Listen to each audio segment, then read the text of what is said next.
Okay. blah, Okay. yada, Gotcha. yada, yada. Yeah. Yeah. So it's just, getting that funnel into the sale, directing it, which you could do manually if you want. If that's the way somebody wants to run their business, great, more power to them. No, don't do that. Yeah, but don't do that. I do that right now, and that's the Right? thing. I know I've missed a lot of money just because I don't have those automation processes in.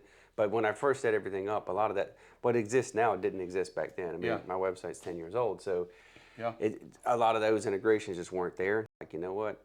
Just hold up. Let me figure this out. Figure out Exactly. what I want this thing to look like. Because again, this is what I I think it's more prevalent now because of all the stuff that's out there now. You have content now where people are talking about this, but this wasn't around. Like all these people who are talking about step one, step two, this, that, whatever, it didn't exist en masse with the massive amount of information that we have now back when I started. So you really had to learn all this stuff on your own. Yeah. And there were very few tutorials on YouTube or other areas to get there. You had to get on a call with tech support, and there were fewer digital marketers around who understood all these things. Right. So it really was kind of like you're just jumping into deep end, and Yeah. you hope you can swim. Yeah, You know? exactly. And you hit the nail on the head. And there are still very few digital marketers that get the basic process of it, because it's just the AI exists. It's just the if-then statements that you need to map out in your brain, or even get a little notepad out and draw it out if that's what It's my preferred that's what it method. takes too. Yeah. I need a visual representation of what's going to happen. Right?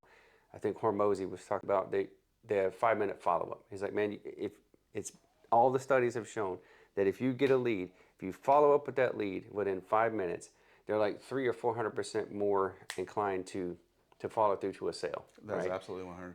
If you're not getting that, oh man, you're missing. Yeah. There's bottlenecks in your process, right? Exactly. And especially if you're doing B2B sales and a lot, or a B2B business like I am, frankly, is we forget a lot that we need to relate everything back to what's in it for them.